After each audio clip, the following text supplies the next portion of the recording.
යන්නකො.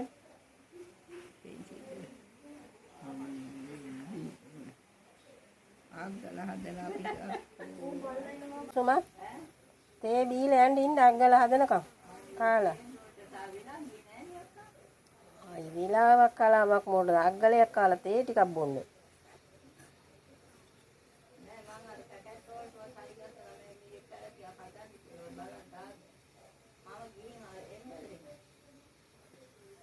ඉන්න ඔකෝ කලරේ මොනවා කරන්න යනවා ඊවල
ඕගොල්ලන්ට මේ බලන්නකෝ ඉතින් ඉන්න බත් දීලපුවාම කොච්චර එක තියෙනවද කියලා මම මේ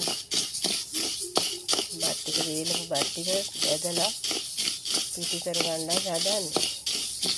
අපේ ළමයි වෙන දවසට මම මේවෙන් අග්ගල හදනවා. ඔයාලට මම කියලා දෙන්නම්කෝ මේවෙන් අග්ගල හදන එක. හරිම රසයි.